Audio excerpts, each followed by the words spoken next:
art of walking blindfolded.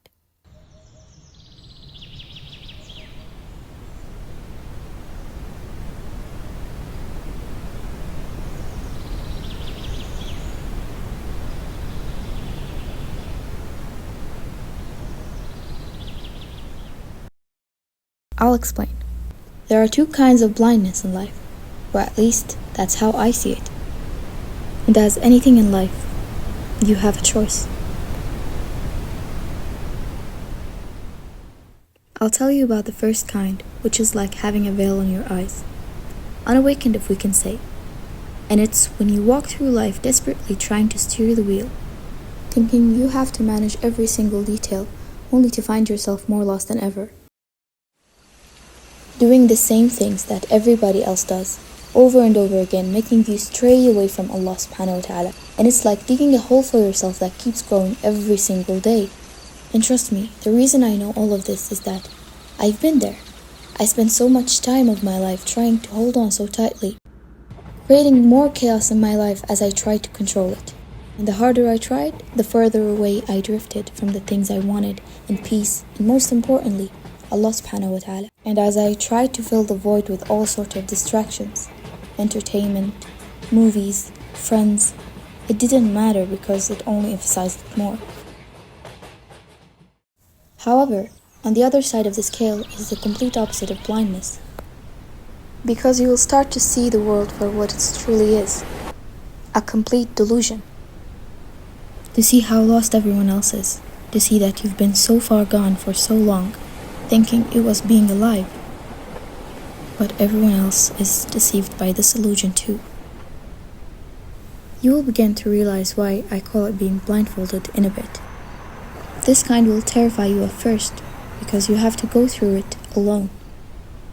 Because not a lot of people get the opportunity to be woken up from this illusion. And now you have to let go of everything you learned because it wasn't making you go anywhere.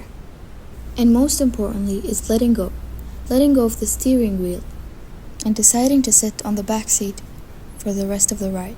And it begins with repentance, just as anything in life should begin with.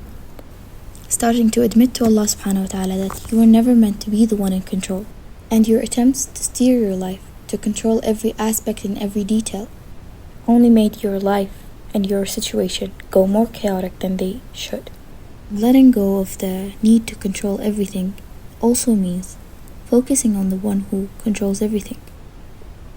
And as you go through your day, praying, doing the best you can with your end of the equation, and pouring your heart out to the one who loves you the most, every single night, you realize something shifts.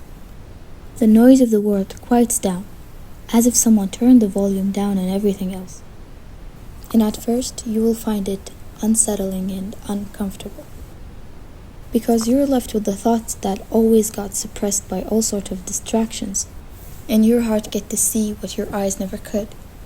And very soon, so don't worry, very soon you will start to realize that no matter how much the feeling of quietness makes you uncomfortable, it's actually what you've always yearned for, which is peace.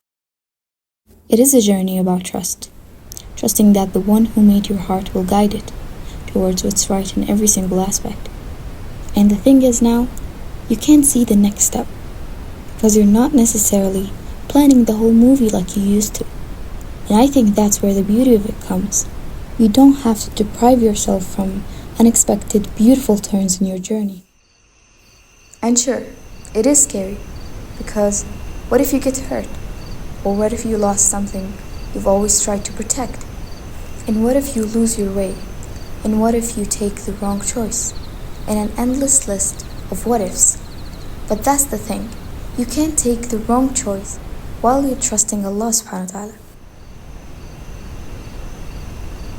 And there will come a point in your life where you see that every bad thing you saw wasn't necessarily bad. It taught you so much. And as you go through this journey, you see how Allah subhanahu wa ta'ala shows up for you every second.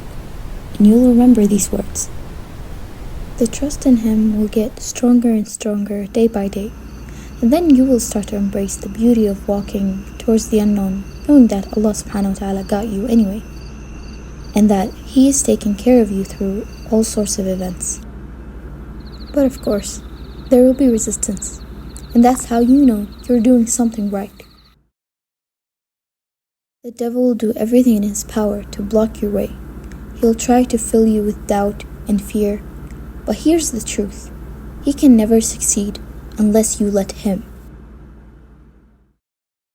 And it happened to so many people. Once they started taking the first step to get closer to Allah, to let go of control and let go of all this delusion that is called life, they will get attacked.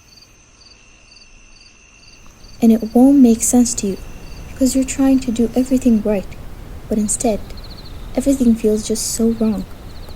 And notice that I said feels, because that's not necessarily the truth. And the funny thing is, no matter how hard the situation is and no matter how strong the attacks are, you'll find more peace than you used to. And you realize the reason why is because in the past you were never a threat to him. But if Allah subhanahu wa ta'ala is with you, who's truly against you? And they say the grass on the other side is always greener. And how I like to interpret it is that no matter how awful the place you're in right now, there's always another side that is definitely worth fighting for. And the question is, are you willing to give it up? I hope you take this as a sign to finally wake up from this delusion you're living in.